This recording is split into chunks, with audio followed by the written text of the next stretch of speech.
राम, मैं दीपक कुमार आप सभी का स्वागत करता हूं आदर्श डायलॉग में। दोस्तों, आप सभी से निवेदन है कि वीडियो को देखिए, लाइक कीजिए, शेयर कीजिए और चैनल को सब्सक्राइब कीजिए। दोस्तों, इलेक्ट्रल बॉन्ड के ऊपर बड़ा ही घमासान मचा हुआ है। जी हाँ, इलेक्ट्रल बॉन्ड के ऊपर जब से सुप्रीम कोर्ट ने फैसला दिया कि स्टेट बैंक को इलेक्ट्रल बॉन्ड से जुड़ी हुई पूरी जानकारी चुनाव आयोग को देना होगा और चुनाव आयोग उस जानकारी को सार्वजनिक करेगा, तभी से इस देश में जो मोदी विरोधी है, खास करके जो कांग्रेसी दरबारी पत्तलकार रहे हैं पूर्व में, वो सब के सब एक तरीके से पागल हो गए हैं। उन सबको ऐसा लग रहा है कि इलेक्ट्रल बॉन्ड के ऊपर जो सुप्रीम कोर्ट ने फैसला दिया है, उस फैसले से राजनीति में कोई बड़ा उलटफेर हो जाएगा 2024 में। ये लोग अपने आप को इतने बड़े पत्रकार कहते हैं, और है भी, ऐसा बात नहीं कि ये लोग बड़े पत्रकार नहीं है, ये लोग तो इंटरनेशनल पत्रकार है। ये लोग तो पूरी दुनिया में भारत का छवि कैसे खराब हो इस बात को तय करता है, पूरे दुनिया में भारत कैसे बदनाम हो इस बात को तय करता है। इन्होंने पूरे जीवन यही किया, चाहे वो रवीश कुमार जी हो, अजीत अंजुम जी हो, विनोद कापड़ी हो, पुण्य प्रसून वाजपेयी हो, अरफा खानम शेरवानी हो, ये जितने भी लोग हैं, तो एक समय में पत्रकारिता का मठाधीश हुआ करता था। ये सब के सब अपने पूरे जीवन इसी बात में खपा दिया कि किस तरीके से पूरे दुनिया में भारत का बदनामी हो। ये लोग बिल्कुल पगला गए हैं। ये लोग तो ऐसे नाच रहे हैं पागलों की तरह, जैसे कि इलेक्ट्रल बॉन्ड का जो जानकारी आएगा सार्वजनिक होगा। अब तो एसबीआई ने वो जानकारी चुनाव आयोग को दे भी दिया है। चुनाव आयोग उसको 15 मार्च को सार्वजनिक भी कर देगा, लेकिन उससे क्या होगा? ये तो शुक्र है कि सरकार ने एक ऐसा व्यवस्था किया 2017-18 में, जिसके माध्यम से आज सुप्रीम कोर्ट को भी यह आदेश देना पड़ा कि उसकी जानकारी दो, नहीं तो उसी सुप्रीम कोर्ट के पास यह हैसियत नहीं है, उनके पास खुद ही डाटा नहीं है जो ये कह सके कि 2018 से पहले, यानी कि 2004 से या जब से देश आजाद हुआ है तब से अब तक कितनी चंदा किसको मिला है, इसका जानकारी सार्वजनिक किया जाए, क्योंकि उससे पहले ऐसा कोई व्यवस्था ही नहीं था।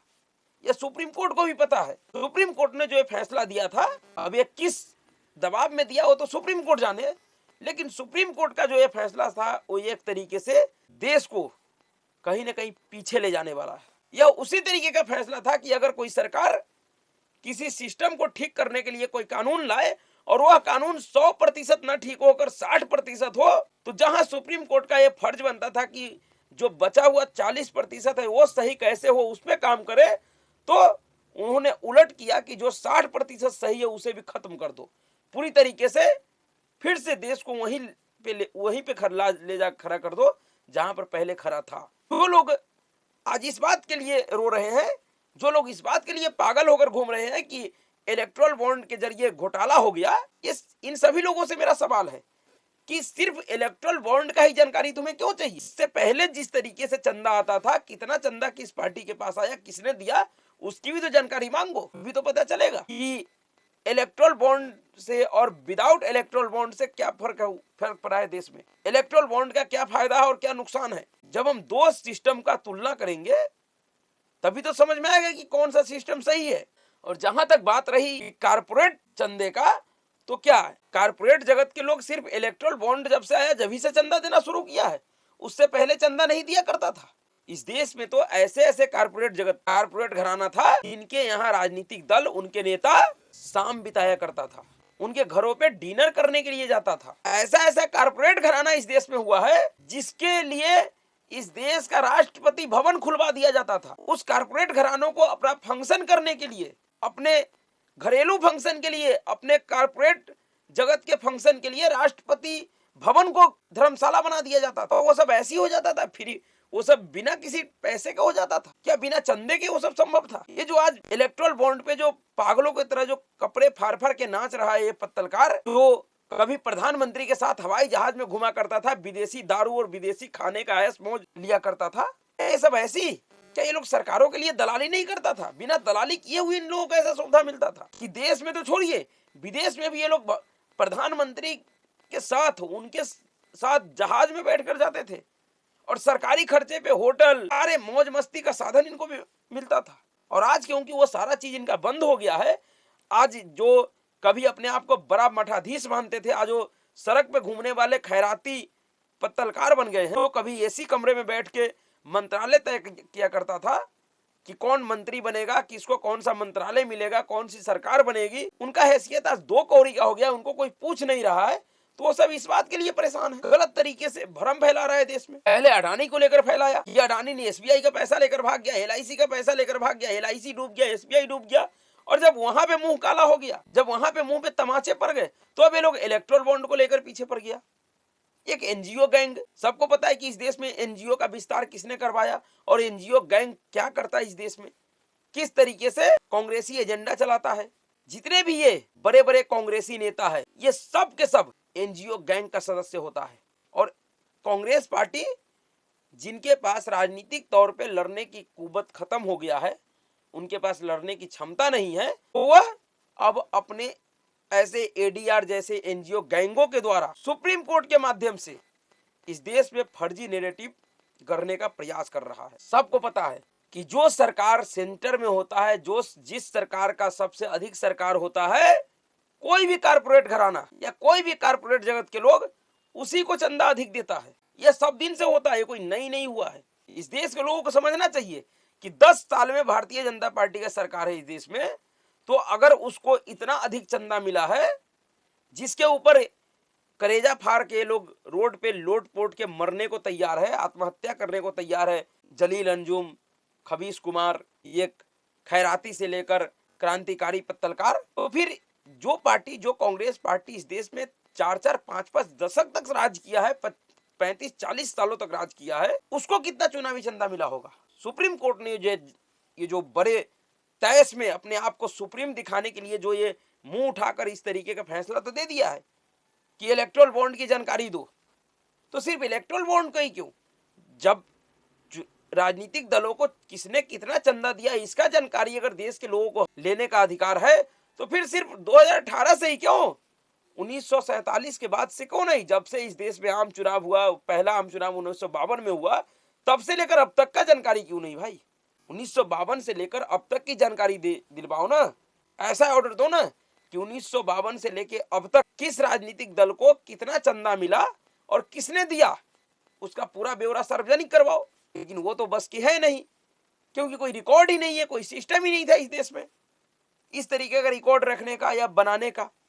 लेकिन एक सरकार ने यह सिस्टम लाया जो कि पूरी तरीके से बैंकिंग प्रणाली से जुड़ा हुआ है, किसी भी तरीके का कोई गलत काम नहीं हो सकता है। वो अलग बात है कि किसी पार्टी को कोई कितना चंदा देगा और किसको कितना कब, अब यह सुप्रीम कोर्ट तय थोड़ी ना करेगा कि मैं भारतीय जनता पार्टी को कितना चंदा दूं और कांग्रेस को कितना चंदा दूं, तो मेरा मर्जी है, मैं भारतीय जनता पार्टी को चंदा दूं, मेरा मर्जी कांग्रेस को नहीं देने का है, मैं नहीं दूंगा। क्या सुप्रीम कोर्ट अब मेरे ऊपर दबाव बनाएगा कि नहीं, अगर तुमने भारतीय जनता पार्टी को 1000 दिए हो तो कांग्रेस को भी 1000 देना होगा, मेरा मर्जी है, मैं 1 रुपये दूं कांग्रेस को या ना दूं, सिर्फ एक ही पार्टी को चंदा दूं। लेकिन फिर भी जानबूझकर इस तरीके का फैसला जो इन्होंने दिया है, वह पूरी तरीके से अराजक स्थिति को और बढ़ाएगा, एक उन्मादी स्थिति पैदा करेगा। इससे होना जाना कुछ भी नहीं है, आम जनता को इससे कोई लेना देना नहीं है भाई कि किसे कितना चंदा कौन दे रहा है। उसको तो सिर्फ इस बात से लेना देना है कि कौन सी सरकार ने उनके लिए क्या किया है। नरेंद्र मोदी के सरकार ने पिछले 10 सालों में जो किया है लोगों के लिए, वह जमीन पर दिखाई दे रहा है, हवा हवाई नहीं है, सिर्फ कागजों में घोषणा नहीं हुआ है। ऐसा भी नहीं है कि जो नरेंद्र मोदी ने जिस काम का शुरुआत किया वह काम हुआ नहीं, पूरा नहीं हुआ है। भारतीय जनता पार्टी, मोदी की सरकार एक ऐसी सरकार है जिन्होंने इस बात को स्थापित किया है लोगों के बीच में कि अगर सरकार का मन अगर काम करने का हो तो कितनी भी बड़ी काम तय समय पे हो सकता है, बड़ा से बड़ा काम भी तय समय पे हो सकता है अगर नियत साफ हो करने वाले का और करवाने वाले का। तो इस देश का जनता जानता है कि 2014 के बाद इस देश में क्या बदला है। हाँ, कुछ ऐसे दृष्टि दोष से भरे हुए लोग भी हैं जिनको 2014 के बाद दिखाई देना बंद हो गया है, उनके आंखों में मोतियाबिंद हो गया है, जिनको कुछ दिखाई नहीं देता है। रात में तो सो जाते हैं और दिन का उसको दिन वाला यानी कि पहले एक बीमारी हुआ करता था रतौंधी, लेकिन उन लोगों को दिनौधी हो गया है, दिन में उनको दिखाई नहीं देता और रात में वो सो जाते हैं।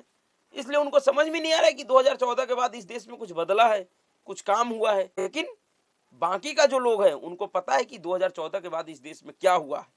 इससे इस इलेक्ट्रोल बॉन्ड से, जिसके लिए कहा जा रहा है कि इलेक्ट्रोल बॉन्ड में बड़ा भ्रष्टाचार हो गया, अरे कैसे भ्रष्टाचार हुआ ये तो बताओ यार। हर एक पार्टी को इलेक्ट्रोल बॉन्ड से चंदा मिला है, जिसकी जितनी हैसियत है उसके हिसाब से ही तो चंदा मिलेगा। एक अकेली टीएमसी जिसका पश्चिम बंगाल से बाहर कोई वजूद नहीं है, उसको भी 1150 करोड़ रुपया मिला है। तो क्या वो 1150 करोड़ रुपये का टीएमसी ने घोटाला किया है? क्या ऐसा कहना चाह रहा है ये बड़े बड़े पत्रकार दरबारी? एक आरजेडी जो पिछले 15 सालों से सरकार में नहीं है, कुछ कुछ महीनों के लिए सरकार में रहा है, उसको भी 2.5 करोड़ रुपये चंदा मिला है भाई इलेक्ट्रोल बॉन्ड के माध्यम से। किसने दिया?